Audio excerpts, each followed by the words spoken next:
Hey guys, we're hanging out in Langley, just east of Vancouver. Yeah. Right? Yeah, I'm hanging out with Mark Moore from City Cycles. You've got a shop just up the road. Yes. And this has been a really fun day because you're taking us out on just some beautiful trails, looking at some awesome bikes. Yeah, we're really lucky out here. Like just a couple minutes from the shop. And e-bikes are allowed. Yeah. Right? Let's, maybe this is, I'm traveling all around, right? And there's different classes of bikes and all of that. Regardless of whether you're here in Canada in this region where, it's very e-bike friendly, this is a class 1 electric bike, meaning it goes up to 32 kilometers per hour top speed, or 20 miles per hour. And it's pedal assist only. It's using the Bosch Performance Line CX motor.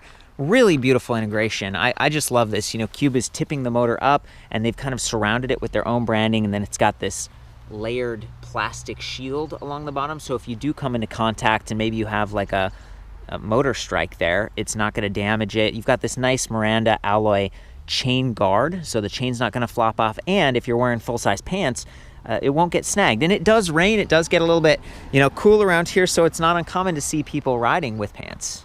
Yep. Right? I'm wearing jeans today. Got the pedal pushers here myself. So I'm trying to think of how these bikes fit with different regions in terms of trail type. Hey, it's got 100 millimeter travel on the suspension fork. This is SR Suntour XCM, a little bit more affordable, but it's 34 millimeter stanchion and it's boost. Okay, so you've got 110 millimeter hub spacing versus just 100. That gives the wheel. It's like a stronger spoke bracing angle, which is kind of nice, and that helps to support these plus size tires. But it's the smallest plus, so it's 27.5 by 2.6. versus 2.8 or 3.0. So it's nice. They're going to be nimble, a little bit lighter weight, and you've got the bracing on the front with boost, but in the rear, this is just standard 135 millimeter hub spacing with a 9 millimeter standard axle quick release gear. So it's kind of an interesting setup. I'm not used to seeing boost on the front. The cool thing is, this is a coil fork. It weighs a little bit more. You do have, preload over on the other side and compression with lockout.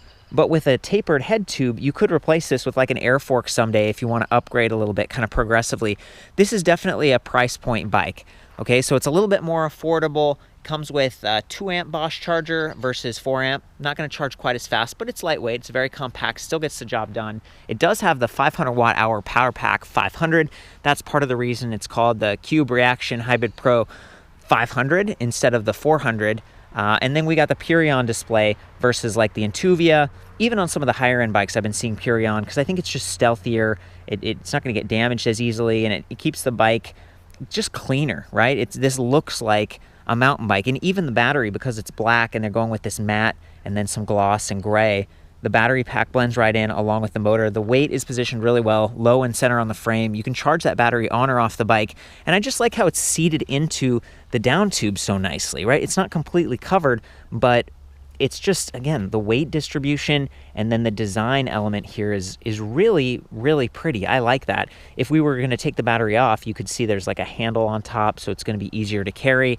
The Bosch chargers have a proprietary plug that's just a little bit more durable. I love that this thing has internally routed cables because it keeps it looking clean, but they have those bigger, and I'm seeing this on a lot of bikes now.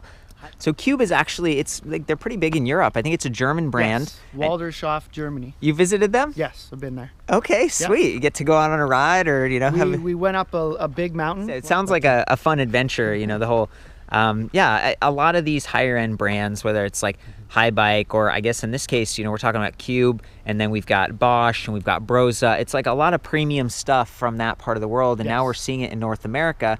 I think Cube is exclusively Bosch. That's what I see on a lot of their bike systems. And right here we have the higher end Bosch Performance Line CX, which is up to 70 Newton meters of torque. So it's right there when you need it, when you're climbing. It's rated 250 watts up to I think close to 600 watts. And it's not just power, it's also the way that it registers and delivers that power. So we have a speed sensor. There's a little magnet back here, so it's measuring your rear wheel speed. It measures your pedal cadence and pedal torque over 1,000 times per second, and it listens for variation and tension on the chain and delivers some shift detection. So that means the motor eases off a little bit when you're shifting. Mid-drives are great because they allow you to get really efficient performance, and that translates into range. So if you're climbing, you shift down into that 42 tooth like large sprocket, and it gives you a mechanical advantage over the rear wheel, and you climb and your pedal cadence slows. And that also empowers the motor to operate efficiently. And then you shift to 11 sprocket down here, and you're going to be able to hit and even exceed the 20-mile-per-hour assisted speed. And the motor's getting that advantage the whole time. But in between, every time you shift, that motor's just going to ease off a little bit and help to maintain this drivetrain, which is pretty decent. Okay, so we got Shimano Dior. It's not Dior XT or SLX or anything, but it does have the one-way clutch here, so you can put that in the up position, and it just tightens the spring so the chain's not going to bounce around quite as much. If it does bounce around, you'll notice how close it is to the right chainstay because we are in a higher gear. We've got this really long, like integrated rubberized slap guard, so you're not going to mar up the frame and have silver, like shiny marks anywhere. And then up here, that's 15-tooth chain ring, so it's a really small one because this is a mountain bike, and that's going to help you climb and get a mechanical advantage there as well. Bosch has the proprietary smaller sprocket. It spins 2.5 revolutions for every crank revolution, which means there's like this reduction gearing going on, which does create a little bit of friction. If you're riding this bike and it's turned off, or you're trying to exceed 20 miles per hour, 32 kilometers per hour, there's a little bit of drag. A little bit. I mean, you have a good mechanical advantage over that sprocket with this 170 or 175 millimeter crank arm. It's not a huge deal, but the motor also creates a little bit more noise, and this is their highest performing motor. So I want to be fair about that, and you know, when we're comparing this to, now we have, you know, Broza's one of the more quiet ones, there's Shimano, there's Yamaha, but Bosch has been the leader for a long time. Very reliable, excellent warranty. One of the unique things about this specific bike is that it either comes in the 27.5 or 29. Yes. Which is very unique. And it's kind of cool, like when you think about how that's going to change performance. The larger diameter is going to give you a lower attack angle, maybe feel a little bit smoother on certain terrain, better rolling momentum, and it's going to bring the entire frame up, so standover height would raise a little bit. And if you're a taller or larger rider, it might feel a little bit more comfortable for you. Correct. Yeah, there are two smaller sizes come in the 27.5s. Yeah, that's the 16 and the 18. Yeah. And then when you want the 29er, jumps up to the 19, 21, and 23. Yeah, six frame sizes on this bike. I mean, it's just phenomenal to have that much choice and to really dial it in. And you can come to a shop and hopefully, you know, give a couple of these bikes a try. For me, you know, obviously to trail bike, you look at the tires. These are excellent Schwalbe Smart Sam. They do have Active Line K-Guard puncture protection, but they also have like a rack boss setup here. So you could potentially make this into like a weekend warrior. During the week, you're commuting to work, you're carrying your bags, you're not getting your back sweaty or hurting your back or anything like that. Yeah, no, we do that. And then during the weekend, you take the rack off and ride on the trail like we're gonna do. Yeah, I think that's phenomenal. I like bikes like this that are, you know, I only have room for like one bike myself personally, so I kind of have to be selective about it. And this bike really appeals to me for that reason. And again, being Class 1, it's going to be kind of legal in a lot more places. We were looking at before. This is another bike that's carried by City Cycles. It's called the Surface 604 Shred. It has a hub motor and a throttle. And a throttle can be kind of nice in certain situations, but there are certain trails, especially in the United States, where you're not allowed to ride it. And so these two bikes were fairly comparable. We were talking about how the mid-drive balances the weight and makes the wheels quick release. But I noticed the front wheel here is not. This is 15 millimeter thru-axle. You could always change the part, but it's just using like a hex wrench. So I wanted to give you that perspective. Nice 180 millimeter hydraulic disc brakes, Shimano M315, 3-finger levers here. We got the trigger shifters with 2-way action like that, and then it's like 3-shift, low gear, just all the stuff you'd expect from a bike like this, but at a pretty good price. Cube does an excellent job with that. And I think this is like 5 or 6 rise, but all these spacers, so you could lower it, you could flip it, and you could dial this in. Right now I have it in the most comfortable, upright, relaxed geometry, which, you know, again, I have a sensitive back and neck, and I'm more of like the city type of rider, but I do enjoy a good trail, and that's what we've got here. This is just casual, perfect for cross-country riding. 30.9 millimeter seat post. So if you wanted to, you could swap that out with like a body float or a Suntour NCX. Or do you carry any of those posts? We carry both, yeah. Okay, do you have any preference for a bike like this? We sell a lot of the Suntour just because of price point. It's a price but point the thing. Body floats are great. Yeah, they are. They're really, it's a really awesome system. But you know, we all have limited limitations, and I personally can relate to like trying to find a bike that looks as cool as this, that you can afford actually, right? And go out, and that's going to be higher quality, even if it weighs a little bit more. So this was 52.8 pounds when we weighed it earlier. The battery pack is about, 5.6 pounds, not too bad. But that motor, the Performance Line CX, there's more copper winding and the gearing and stuff, so it weighs about 8.8 pounds. Some of the other new cubes, they have like the Bosch Active Line Plus motor. Yeah, right. A little smaller, lighter weight, quieter. Yeah, but for more of a city ride. Whereas this is relaxed, high performance. This right is all here. Out right now. This is fantastic, Mark. I love, we're kind of shooting back and forth and getting some feedback.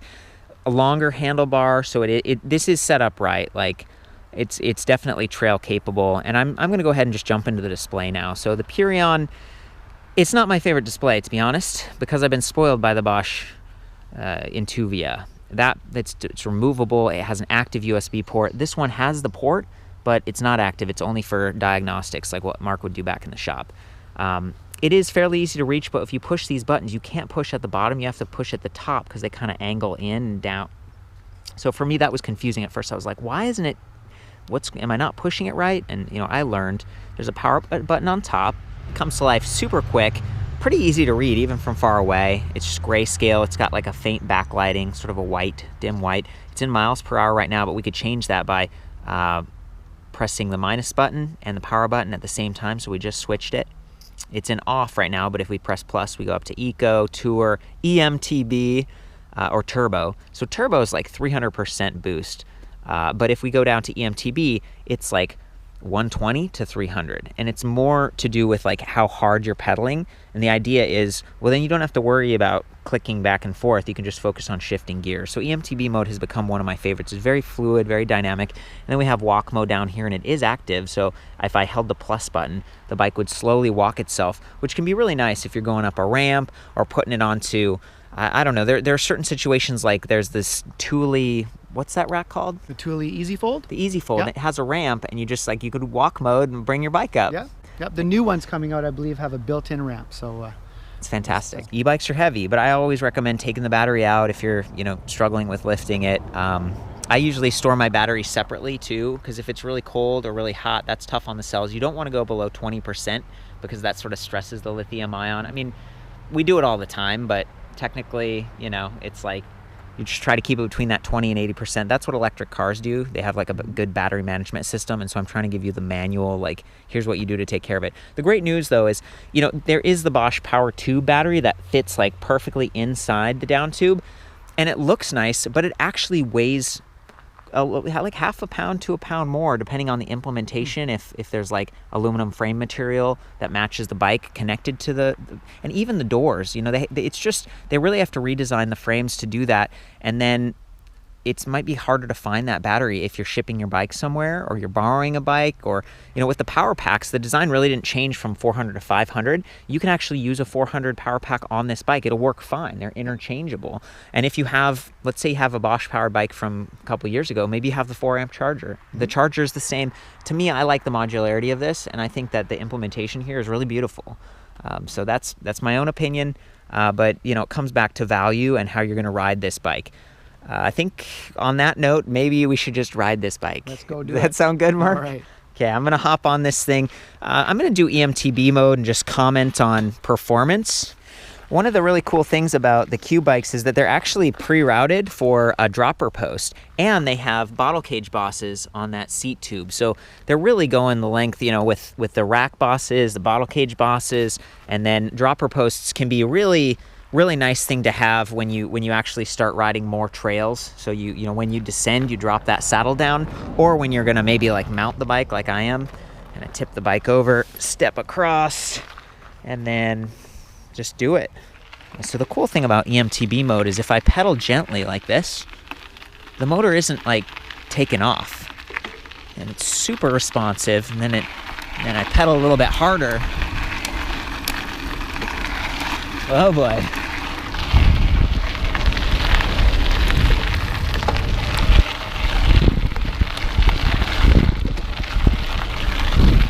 Okay guys, from here you're going to be able to see the chain, a 15-tooth chain ring, I love the guide. It's tucked in, it's tight, but you can already see where there's some wetness and some bumps where the chain has been touching that chainstay.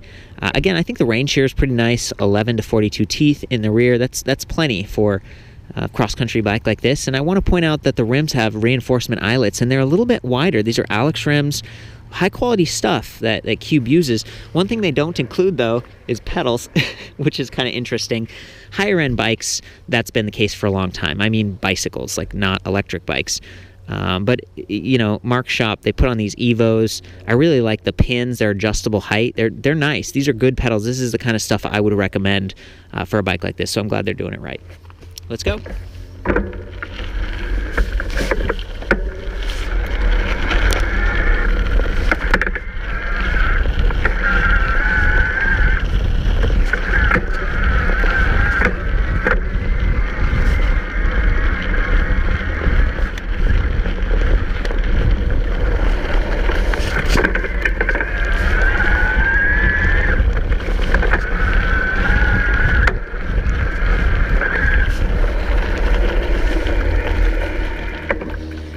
Shifting a little hard, maybe because I have the clutch activated, but you know, we should have shift detection going right now, and it was starting, stopping, responding just like I'm used to. Bosch does a great job.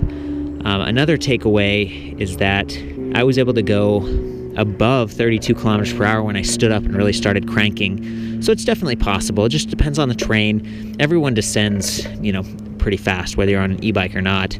So that's not a problem at all here. I'd said this is one of the louder motors, but you really can't hear it when you're on the gravel like we are here. It blends in really nice, both aesthetically and in terms of like audible.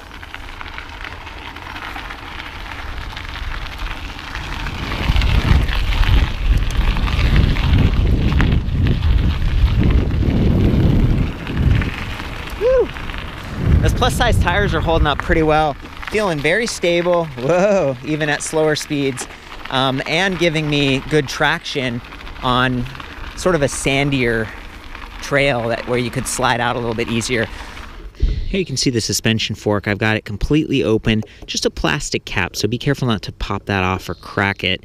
100 millimeters of travel. The thicker stanchions just make it stronger and stiffer, which again is great for the slightly heavier plus size tires here.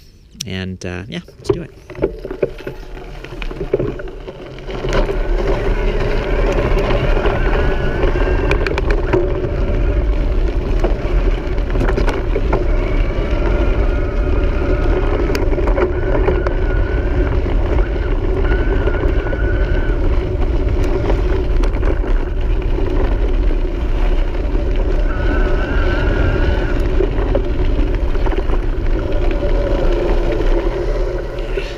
Good traction here on the loose stuff. Just beautiful around here. They also add a little bit of comfort, so if you aren't getting that seat post suspension, you still have a little bit of give at the rear end of the bike, depending on how full you set the tires. A little bit higher pressure is going to be good for riding around town. If you have that rack set up, it's going to just be more efficient. And then when you're out on the trail, you lower it down a little bit to get better traction, especially if you're in the softer stuff and maybe it's getting loamy. Gotta do a shout out to my buddy Rich Smith here, and he was saying, nice review, thanks, but can you please add some more cats? They make me feel relaxed. Well, this one's for you, Rich. Look at this. We got the Surface 604 Shred over here, and then we got the Cube Stereo Hybrid HPA SL 500. Yes! Meow, baby. I hope you like that. Thank you, Sam. We listen to you guys, right? This one's for you. Aw, yeah. Okay, guys, we traded up. Mark's got the Cube. I'm gonna follow him along. We got face cam going on. Nice to get that third person. Let's do it. Just hammering through those gears, blasting off.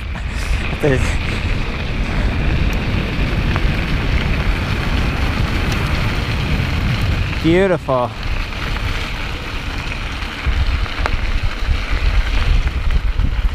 Beautiful.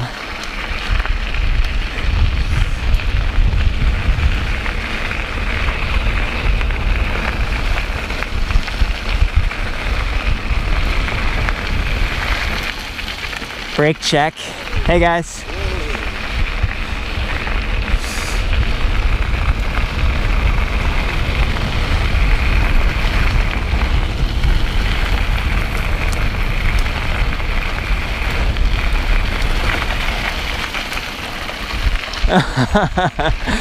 Woo! Yeah, nice, man. Awesome. You're quite the rider. Well, it's been a lot of fun riding around these trails. Mark, thank you so much for just taking on an adventure here. Anytime, man. Yeah, Anytime. This is good stuff. For the full written review on this and some other cube bikes, I'll see you back at ElectricBikeReview.com. I've measured like the standover height, the length, the width, some of those other just little details to give you some feedback. I always welcome your comments and thoughts. Maybe there's something I'm getting wrong or something you'd like to hear. Just leave a comment and I'll do my best. Ride safe. We'll see you out there next time.